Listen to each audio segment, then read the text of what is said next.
നമസ്കാരം സുഹൃത്തുക്കളെ, 3000-ഓ 4000-ഓ രൂപയ്ക്ക് എടുക്കേണ്ട MRI നിങ്ങൾക്ക് 7000-ഓ 8000-ഓ 10000 രൂപയ്ക്കോ എടുക്കേണ്ടി വന്നിട്ടുണ്ടോ? അങ്ങനെയെങ്കിൽ നിങ്ങൾ നിർബന്ധമായിട്ടും ഈ വീഡിയോ കാണണം. ഞങ്ങളുടെ ചാനൽ നിങ്ങൾ സബ്സ്ക്രൈബ് ചെയ്യുക. ഈ വീഡിയോസ് പരമാവധി ആളുകളിലേക്ക് എത്തിക്കാൻ നിങ്ങളിത് ഷെയർ ചെയ്യുക. Welcome to the Mallu whistleblower. അതെ സുഹൃത്തുക്കളെ, ഒരു MRI എടുക്കാൻ 3000-ഓ 4000-ഓ രൂപയെ നിങ്ങൾക്ക് ചിലവുള്ളൂ. അങ്ങനെയിരിക്കെ 7000-ഓ 8000-ഓ 10000-ഓ രൂപയ്ക്ക് നിങ്ങൾ MRI എടുക്കുമ്പോൾ നിങ്ങളുടെ മുകളിൽ ആ ചൂഷണം അടിച്ചേൽപ്പിക്കുന്നത് ആരാണ്? അതുപോലെ തന്നെ മഷി അഥവാ കോൺട്രാസ്റ്റ് കടത്തിവിട്ട് MRI എടുക്കേണ്ട ആവശ്യം നിങ്ങൾക്ക് വരികയാണെങ്കിൽ ഈ ചെലവ് 12000-ഓ 15000-ഓ രൂപ നിങ്ങൾക്കാവുന്നു. അങ്ങനെ വരുമ്പോൾ ചൂഷണവും ഇരട്ടിയാവുന്നു. ഇതാരാണ് നിങ്ങളുടെ മേലിൽ അടിച്ചേൽപ്പിക്കുന്നത് എന്ന് നിങ്ങൾ ചിന്തിച്ചിട്ടുണ്ടോ? സുഹൃത്തുക്കളെ, ഈ ചാനൽ ഡോക്ടർമാർക്കെതിരെയോ ആശുപത്രികൾക്കെതിരെയോ സ്കാനിങ് സെന്റേഴ്സിനെതിരെയോ അല്ല. ചില പുഴുക്കുത്തുകൾ അത് നമ്മൾ ചൂണ്ടിക്കാണിക്കാതെ ഇരുന്നാൽ ഇങ്ങനെ സമൂഹത്തിൽ തുടർന്നുകൊണ്ടേയിരിക്കും. അങ്ങനെ ഒരു ചൂണ്ടുവിരൽ മാത്രമാണ് ദ മല്ലു വിസിൽ ബ്ലോവർ. ഞങ്ങളുടെ ഈ ചാനലിന്റെ ഉദ്ദേശശുദ്ധി മനസ്സിലാക്കിയ ഒരു health service medical whistle blower തന്ന ഒരു തെളിവ് നിങ്ങൾ കണ്ടു നോക്കൂ. ഈ സ്റ്റാപ്പിൾ അടിച്ച കവറും അതിനകത്തെ ഈ ചെറിയ തുണ്ട് പേപ്പറും നിങ്ങൾ ഒന്ന് ശ്രദ്ധിക്കൂ. ഓരോ സ്കാൻ ചെയ്യുമ്പോഴും ആ സ്കാനിങ് സെന്ററിലേക്ക് റെഫർ ചെയ്ത ആൾക്ക് 2000 രൂപയാണ് കമ്മീഷൻ കൊടുത്തിരിക്കുന്നത്. 750 രൂപയ്ക്കോ 1000 രൂപയ്ക്കോ കൂലിപ്പണി ചെയ്യുന്ന ഒരു ലേബറർ നടുവേദന എടുത്ത് ആശുപത്രിയിൽ ചെല്ലുമ്പോൾ അയാളെ MRIക്ക് വേണ്ടി പറഞ്ഞുവിടുന്ന ഡോക്ടർ ഈ ഒരു കാര്യത്തിനെ പറ്റി ചിന്തിക്കുന്നുണ്ടോ? അതുപോലെ തന്നെ കോർപ്പറേറ്റ് ഹോസ്പിറ്റലുകളിൽ MRI എടുക്കുമ്പോൾ 10000-ഓ 15000-ഓ രൂപ ചാർജ് വരുന്നു. അങ്ങനെ വരുമ്പോൾ ഈ ലാഭവിഹിതം ആർക്കുള്ളതാണ്? ഇങ്ങനത്തെ ഹോസ്പിറ്റലുകളിൽ പെർഫോമൻസ് മീറ്റിങ്ങുകൾ നടക്കാറുണ്ടോ? മാസാവസാനം ഇത്ര ടെസ്റ്റുകൾക്ക് പറഞ്ഞുവിടാത്ത, ഇത്ര MRIക്ക് പറഞ്ഞുവിടാത്ത ഡോക്ടർമാരെ അവർ മുൾമുനയിൽ നിർത്താറുണ്ടോ? അങ്ങനത്തെ ഡോക്ടർമാരുടെ സാലറി അവർ കട്ട് ചെയ്യുന്നുണ്ടോ? അങ്ങനത്തെ ഡോക്ടർമാർക്ക് പ്രൊമോഷൻ കൊടുക്കാതെ നിർത്തുന്നുണ്ടോ? അങ്ങനെ പരാതിയുള്ള ഡോക്ടർമാർക്ക് പരാതി ചെന്ന് പറയാൻ ഗവൺമെന്റിന്റെ ഭാഗത്ത് നിന്ന് ഗ്രീവിയൻസ് സെൽ പോലെ എന്തെങ്കിലും സംവിധാനം ഈ നാട്ടിൽ നിലനിൽക്കുന്നുണ്ടോ?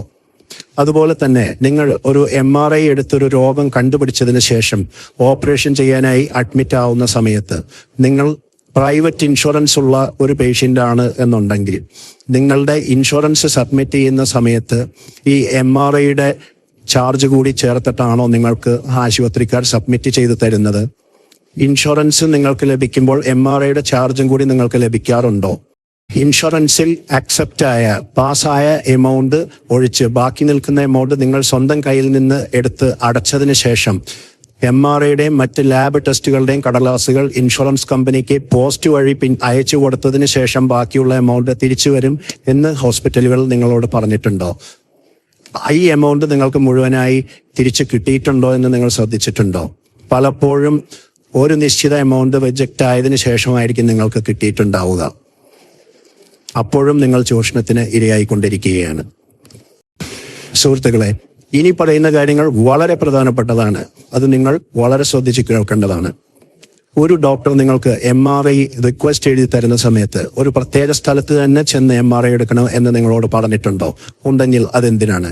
2, MRI സ്കാനിങ് സെന്ററിൽ നിങ്ങൾ ചെല്ലുമ്പോൾ ആരാണ് നിങ്ങളെ കാണുന്നത്? റേഡിയോളജിസ്റ്റ്. റിപ്പോർട്ട് തരുന്ന റേഡിയോളജിസ്റ്റ് നിങ്ങളെ കാണുന്നുണ്ടോ? നിങ്ങളുടെ രോഗവിവരം ചോദിക്കുന്നുണ്ടോ? നിങ്ങളുടെ ശരീരഭാഗം തൊട്ട് നോക്കി എക്സാമിൻ ചെയ്യുന്നുണ്ടോ? ഒരു മുഴയുണ്ടെങ്കിൽ ആ മുഴ റിപ്പോർട്ട് തരുന്ന ഡോക്ടർ കണ്ടിട്ടുണ്ടോ? ഒന്നും വേണ്ട. ആ സ്കാനിങ് സെന്ററിൽ റേഡിയോളജിസ്റ്റ് എന്ന് പറഞ്ഞ ഡോക്ടറെ നിങ്ങൾ കണ്ടിട്ടേ ഉണ്ടാവില്ല. അൾട്രാസൗണ്ട് സ്കാൻ ചെയ്യുന്ന സമയത്ത് മാത്രമായിരിക്കും മിക്ക സ്കാനിങ് സെന്ററുകളിലും ഒരു ഡോക്ടറിന്റെ സേവനം നേരിട്ട് നിങ്ങൾക്ക് ലഭ്യമാവുന്നത്. മറ്റ് സ്കാനുകൾ, CT സ്കാൻ, MRI സ്കാൻ ചെയ്യുന്ന സെന്ററുകളിലൊന്നും ഒരു ഡോക്ടർ അവിടെ ഉണ്ടായിരിക്കുന്നതല്ല. അവർക്ക് റിപ്പോർട്ടുകൾ പലപ്പോഴും ഇമെയിൽ വഴി അയച്ചു കൊടുത്തതിന് ശേഷം റിപ്പോർട്ട് ഒരു രാജ്യത്തിന്റെ പല ഭാഗങ്ങളിലോ അല്ലെങ്കിൽ മറ്റ് രാജ്യങ്ങളിൽ നിന്നോ വരെ റിപ്പോർട്ട് വരുന്നുണ്ടാവും. അത് നിങ്ങൾ ഇന്നേ വരെ ശ്രദ്ധിച്ചിട്ടുണ്ടോ? ഒരു രോഗിയെ നേരിട്ട് കാണാത്ത, തൊട്ട് നോക്കാത്ത ഡോക്ടർ എന്ത് റിപ്പോർട്ട് തരാനാണ്? ആ റിപ്പോർട്ടിന് എന്ത് ആധികാരികതയാണുള്ളത്? ഈ ചൂഷണം പ്രതിരോധിക്കാൻ നമുക്ക് എന്തെല്ലാം ചെയ്യാൻ സാധിക്കും?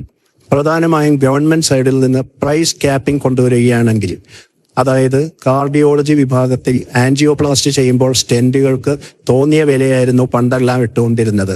എന്നാൽ പ്രൈസ് ക്യാപ്പിംഗ് വന്നതിന് ശേഷം ഒരു നിശ്ചിത തുകയുടെ മുകളിൽ അതിന് ചാർജ് ചെയ്യാൻ പാടില്ല എന്ന് ഗവൺമെന്റ് ഒരു നിയമം ഇറക്കി. അതുപോലെ തന്നെ MRI സ്കാനിങ്ങുകൾക്ക് ഇങ്ങനൊരു പ്രൈസ് ക്യാപ്പിംഗ് കൊണ്ടുവന്നാൽ ഈ ചൂഷണം ഒരു പരിധി വരെ നമുക്ക് തടയാൻ സാധിക്കും. നിങ്ങൾക്കറിയുമോ എന്നറിയില്ല, പല ആന്റിബയോട്ടിക്കുകൾക്കും മരുന്നുകൾക്കും ഇപ്പോൾ പ്രൈസ് ക്യാപ്പിംഗ് നിലനിൽക്കുന്നുണ്ട്. ഈ പ്രൈസ് ക്യാപ്പിംഗ് കൊണ്ടുവന്ന വിവരം ഗവൺമെന്റ് പത്രങ്ങളിലൂടെ മാക്സിമം പബ്ലിസിറ്റി കൊടുക്കുകയും ചെയ്യണം. രണ്ടാമത്, പല ഗവൺമെന്റ് ഹോസ്പിറ്റലുകളിലും ഒരു സഹകരണ അടിസ്ഥാനത്തിൽ MRI സെന്റേഴ്സ് വർക്ക് ചെയ്യുന്നുണ്ട്, പ്രധാനമായും ഗവൺമെന്റ് മെഡിക്കൽ കോളേജുകളിൽ. അതുപോലെ തന്നെ താലൂക്ക് ഹോസ്പിറ്റലുകളിലും ജില്ലാ ആശുപത്രികളിലും ഇതിനുള്ള സൗകര്യം എല്ലാ ഡിസ്ട്രിക്റ്റുകളിലും എല്ലാ താലൂക്ക് ഹോസ്പിറ്റലുകളിലും തുടങ്ങണം എന്നുള്ളതാണ് പ്രധാനമായിട്ടും നമ്മൾ ചെയ്യേണ്ട കാര്യം. ഗവൺമെന്റ് സഹകരണ അടിസ്ഥാനത്തിൽ നടത്തിവരുന്ന MRI സെന്ററുകൾ എല്ലാ താലൂക്ക് ആശുപത്രികളിലും ജില്ലാ ആശുപത്രികളിലും മെഡിക്കൽ കോളേജുകളിലും നടപ്പിൽ വരുത്തുക, അവയുടെ എണ്ണം കൂട്ടുക. നിങ്ങൾക്കറിയാം, ഒരു രോഗി MRI സ്കാനിങ്ങിന് ബുക്ക് ചെയ്യാൻ ചെല്ലുകയാണെങ്കിൽ 3, 4, 5 മാസം കഴിഞ്ഞിട്ടാണ് ഡേറ്റ് കിട്ടുന്നത്.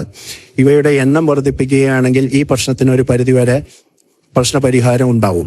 ആവശ്യത്തിന് റേഡിയോളജിസ്റ്റ് ഡോക്ടർമാരെയും ഈ സെന്ററുകളിൽ ഗവൺമെന്റ് നിയമിക്കേണ്ടത് അത്യാവശ്യമാണ്.